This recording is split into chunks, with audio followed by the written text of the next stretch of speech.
A wedding is about to take place. The room is packed with guests and April's voice narrates over the scene a Jewish tale about a son and his father. The father teaches his son to trust that he will always be there to catch him when he takes a leap. However, the son leaps without his father's consent and faces the consequences. April and Ben take their vows and exchange rings. Afterward, April joins her husband in the backyard. He's petting a dog amidst the rowdy wedding guests, and April squats to pet the dog as well. Then they exchange a knowing smile. They go to the streets. It's nighttime and they haven't bothered to change out of their wedding outfits. April has on Ben's blazer over a sleeveless gown to prevent the cold from getting to her.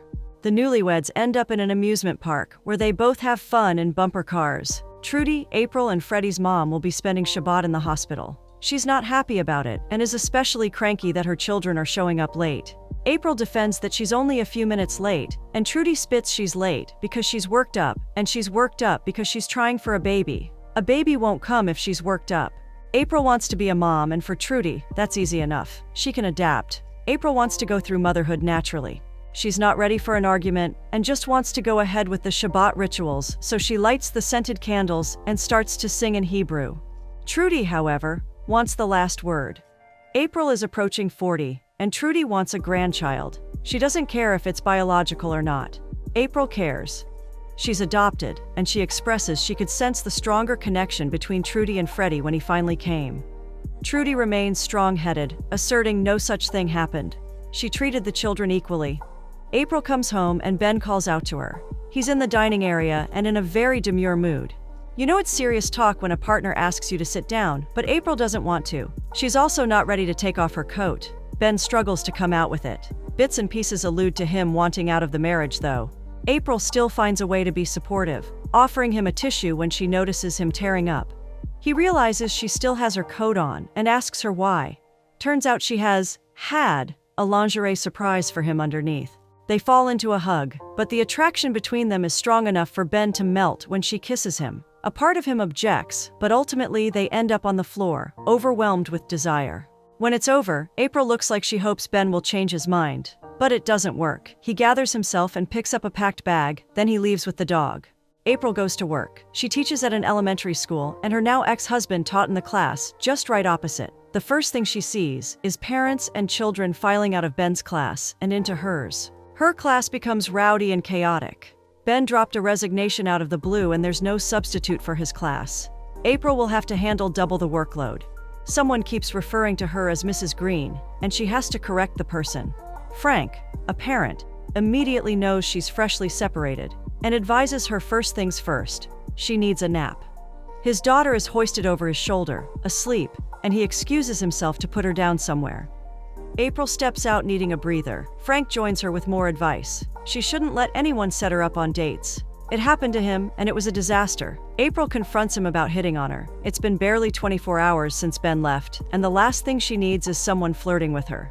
Frank withdraws his nose from her business. April seeks comfort at Freddie's apartment. She really wants to have a child naturally, and Freddie promises he's not going to tell her off like their mother. She's hoping to spend more time at his apartment to cool off, but he actually has a lady friend over. April has no other option than to retreat to her lonely apartment. She asserts that things can't get any worse. But things do. Trudy passes on, adding to the series of misfortunate events. During the funeral rites, April notices a man among the crowd that keeps staring at her. He turns away the minute she catches his eyes. April resumes work. On her way into the school building, Frank is seen in his car, working on something. The man from the funeral approaches April, wanting to know where he can go for details about the requisition. April directs him to the office for further inquiries, but he clearly wants to see her instead. He brings news that he's a friend and an assistant to his biological mother, who is ready to meet her. It's a lot for April to take in, but the guy hopes she'll consider it. Her mother is a celebrity, someone April should already know. He hands her a letter and presses how April should most definitely read it. April is in bed trying to sleep when she finally decides to open the letter and read its contents. April's birth name is Gabrielle, and her mother, Bernice, would like them to meet up at a restaurant, Barbetta. April shows up at Barbetta, a 5-star restaurant, and opts to use the restroom to gather her thoughts. She has a reserved table waiting, and Bernice has yet to show. When she comes back out, Bernice is around. Bernice turns towards the table and sees April. Her previous conversation with the host is left hanging, and she draws closer. Mesmerized like she's just laid eyes on an artifact, or precious jewel. Both parties are eager to throw questions. April asks for Bernice's last name, which is Grave. Bernice is relieved April doesn't know who she is, alluding to the celebrity status that she has, but April doesn't catch on. She mentions that April has to be the reward for everything right she's done in life. For April, she's more logical than eccentric. Bernice might be on cloud nine, but there are details to get straight. She wants to be sure Bernice is actually her mother. Bernice, however, is more interested in how April's life has been. She asks about marriage and love, and April tries to point out that her initial question has been ignored. Bernice remarks that she's had her fair share of love affairs. She's eager to meet April's sibling, but April would rather she slows down. Alan, the man who gave April the letter, joins the table. Alan is the producer behind the show that led to Bernice's confession. A man approaches their table and establishes himself as a fan. April still doesn't know who Bernice is, so Bernice explains only people who watch local television at 10:30 in the morning would. April needs facts, so Bernice divulges she does know who April's adoptive parents are. She's aware that the adoptive father passed on 3 years prior, and it's been 3 weeks since Trudy joined him. Such information should be confidential, but Bernice admits she did steal a peek.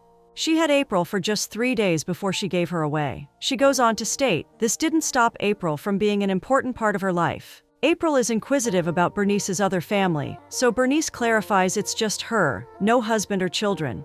She wants to know though if April is married, and April starts to say something but is cut short by Alan. April's agitation continues to grow, especially with both Bernice and Alan treating the meeting like a casual group session, talking around her as if she were just a topic. Frustrated, she finally burst out, reminding them that she was right there, not just a subject for discussion. Bernice promises she'll mellow down and April can ask questions.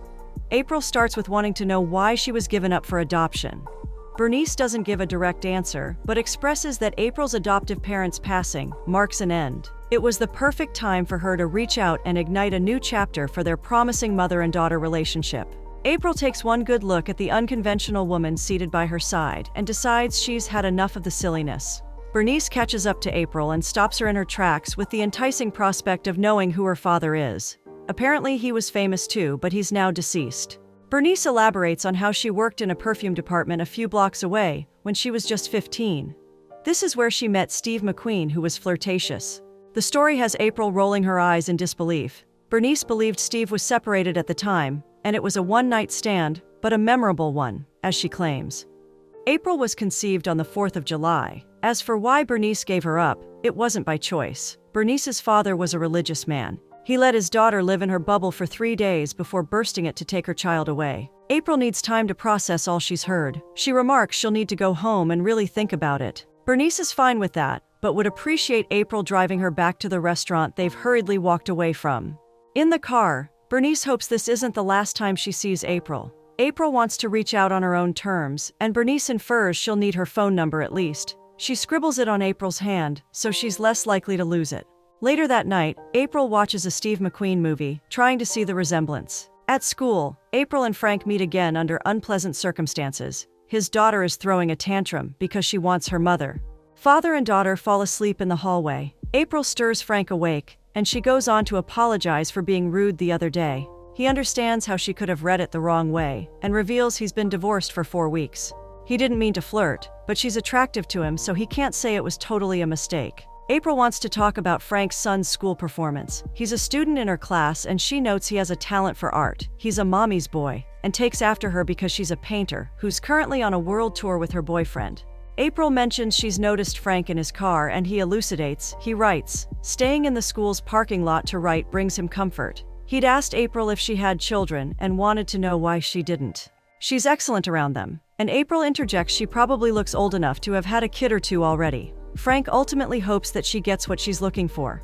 It's a sober moment, interrupted by April's stomach growling. April asks Frank if he would like to join her for dinner. The guy jumps to his feet with excuses on why he's tempted to, but he can't. Frozen food for the past 15 months is no fun, but he's on a resolution to not go on a date for at least a year. He strolls his sleeping toddler away, calling out that April is indeed beautiful. He's only rounded the corner when he turns back with a change of mind. Dinner sounds like a fantastic idea. They grab a bite and bond over their common denominator. Ben was actually April's best friend, but he was more of a boy at heart. Frank's wife cheated on him and then left. He realized too late he was a fool in love, and knows for sure his kids will grow up without properly knowing their mother. April hopes that isn't the case. She asks for Frank's take on how she could tell if someone is her biological mother. Frank states the obvious. DNA test. April and Frank look like they're about to kiss, but it turns out April has told him her story, so he's trying to gauge if she does look like Steve McQueen. The car is littered with notepads, and Frank clarifies that he writes jackets for other people's books at the moment. He tells April to get a strand of hair for a DNA test. They should call it a night, but neither one of them wants to be the first to leave. Frank decides April will need to drive away first. She worries he'd just sleep in his car, and he suggests he could have her number, so he knows she got home safe. She likes the idea. Frank and April find it easy to keep their conversation going over the phone. Frank and his toddler didn't sleep in his car like April feared, and April did get home safely. The conversation tallies well into the night. Frank is an easy comedian, and April is entertained. April shows up on set, and Bernice comes backstage to welcome her, happy that she did reach out. Bernice looks forward to lunch with April and directs her down the hall to her dressing room. On their way there, April enters the control room, where she sees Bernice has rubbed shoulders with some famous names. Alan thinks he can tag along for lunch, but Bernice wants her mother and daughter time. Alan understands and lets them be. Bernice brushes her hair, and April tries to steal some strands, but Bernice beckons on her to join her on the couch.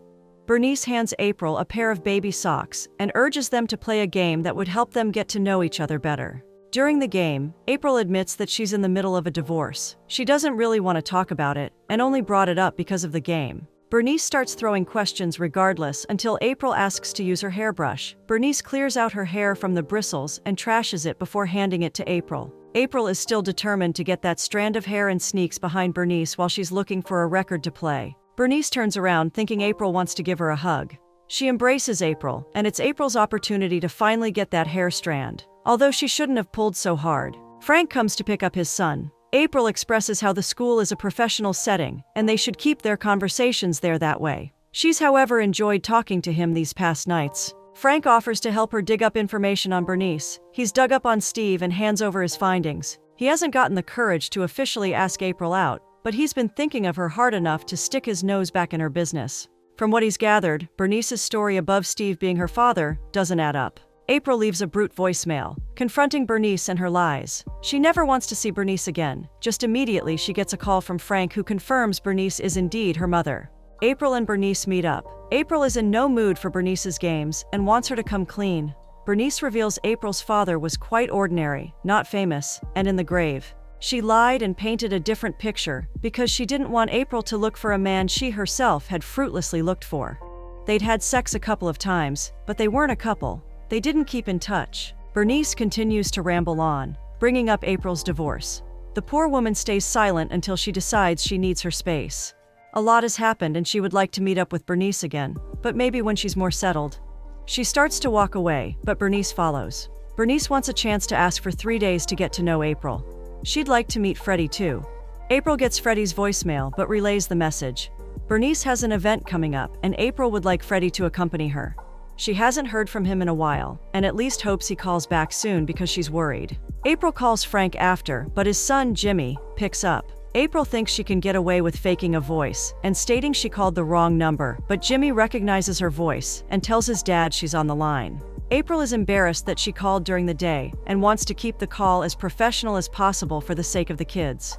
Frank plays along and April decides to just come out with it. She asks him out on a date and he agrees to it. April attends the event. She calls Bernice's attention, who initially thinks they can have bonding time because April is without a date. Frank shows up, and April introduces Bernice to Frank. Bernice actually has a date of her own. His name is Ted. Frank's goal is to be the perfect date. April affirms he's been wonderful so far. He gushes that he's glad she asked him out tonight. He enjoys spending time with her, and he respects that she's making an effort with her mother. April's phone interrupts, and she apologizes profoundly, excusing that it must be Freddie. She picks up the call, but it's actually Ben. Frank asks who's calling, but April doesn't give a direct answer. She steps outside to know what Ben wants. After much pushing, Ben admits he's been at his mother's. He claims he misses her, and April reveals it's been 23 days since he left, and Trudy has passed on.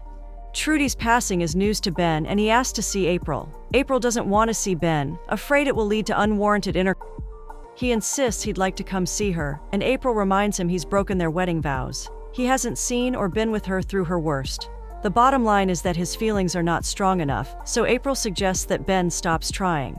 Frank caught part of the conversation that made him understand it was Ben on the line. He gets upset and wants to leave, but April doesn't want him to leave. He considers their outing a first date, but he feels if April still has feelings for her husband, then she should let him know, so he's not left short-handed. April asserts that she stopped loving Ben, and Frank would just have to take her word for it. Their date doesn't feel like a first date either. Back at April's place, Ben and April share their first kiss. She invites him inside, but he's embarrassed he had a jealous fit, and he needs to get home to his kids. They end up in his apartment where they make out on his couch, and she notes that he's really looking at her. Bernice's call wakes April up. She wants to know if she should sleep with Ted. Bernice figures out that April slept with Frank and gushes about it before April ends the call and gathers herself. Frank is not in bed, and April finds him in the children's room. He likes to sleep there sometimes. She wants to leave, but he convinces her to cuddle with him for just a few minutes. She hesitates because she's still Jimmy's teacher, but finally agrees to let him embrace her. He confesses that he's fallen in love with her, so she thinks about it and concludes it's not too much. It's great news for him, because he was scared of admitting it in the first place. Ruby, Frank's daughter, wakes the rest of them with her crying. She's having an earache, and Frank has to take her to the hospital. He expects April to come with them. Frank, the kids, and April all share the same bed. Ruby gives April her frog toy as a gift. April goes to the bathroom and tries to put on her bra. After 2 attempts, she realizes her breasts are bigger. April and Bernice go out for lunch. April's order makes her mother suspect she might be pregnant. April doesn't see how that's possible, as it's only been a night since she's been intimate with Frank. Sis forgot about Ben. Several pregnancy tests confirm April is pregnant, and she starts to panic. Bernice offers to help. April goes back to Bernice's place where she gets the princess treatment. A jacuzzi bath and a sip of red wine. Bernice also helps April lather her hair with shampoo, massaging at her shoulders and ears to help her relax. Bernice drives April to Ben's mother's place. Before she gets out of the car, April lets Bernice know she's been a great companion so far. Ben comes out to see April, and she divulges they're having a baby. She gets upset when he makes no input on the way forward, and he defends that the situation is complicated, and he's not sure how to handle it. April asserts it's not complicated at all. She'll have the child, and the first doctor's appointment is in 2 weeks. Ben is welcome to tag along. April tells Frank about her predicament. She's 6 weeks pregnant, and Frank realizes they met 6 weeks ago. She makes it clear that she wants to be with Frank, not Ben, but it would mean Frank accepting her and Ben's baby. He's done it before and does it again. Takes an abrupt walk that doesn't help. Bernice's mother is present for moral support. Ultimately, Frank warms up to the idea that she's pregnant. She got her wish. Over lunch, April informs Bernice that as it stands, both men might show up for the doctor's appointment. Or they won't. They both show up for the appointment, and both get to see the sonogram. It's exciting to both Ben and April that they've conceived a baby. Ben sees April in her car, and remarks she looks pretty. She states it's the hormones, and said hormones must be the reason she lets him back between her legs. After their awkward encounter, April is forced back to reality, being that Ben is led but won't lead. April goes to Bernice for help. She currently has to work, but promises to help April out with her almost cheating problem afterward.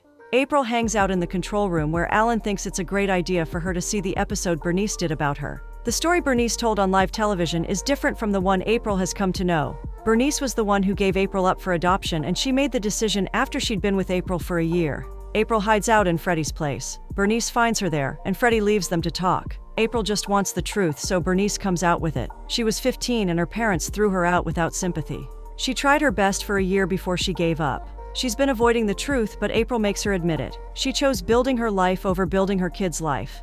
April also lets her know that someone else took the latter responsibility. Trudy wasn't perfect, but she was there and didn't have to lie. April calls Ben, and they both agree they can no longer be intimate with each other. Ben, however, is ready to be an active part of the baby's life. April goes to see Frank. It's been radio silence, and he wonders what's wrong. He figures it out when he finds Ben's cap in the car. He storms out and rages when April won't leave him alone. There's a lot he's kept bottled up, but it's mostly feelings against his wife. Either way, he doesn't need April and her baby as an additional thorn in his flesh. He tells her to go away. At the next doctor's appointment, Freddie is present. Ben came too with his new girlfriend. April is 10 weeks gone, but there's bad news. The baby no longer has a heartbeat. April and Freddie have dinner at April's place. Freddie advises her to adopt. She's always hammered it's not the same, but he shares his point of view for the first time. Things weren't breezy just because he's a biological child. Bernice is trying to win April's forgiveness. She waits out on the street on Fridays when she knows April is around. April wants to forgive her, but it's harder than it looks. Freddie suggests that April should make Bernice buy her an expensive apology gift. April does just that. She asks Bernice to pay for her IVF treatment. She wants Bernice to keep her comforted during the process, and should Bernice default in any way possible, then it's game over for their relationship. April and Bernice sort out possible donors. Bernice tries one last time to get April to adopt, but she'd rather bend over and be injected.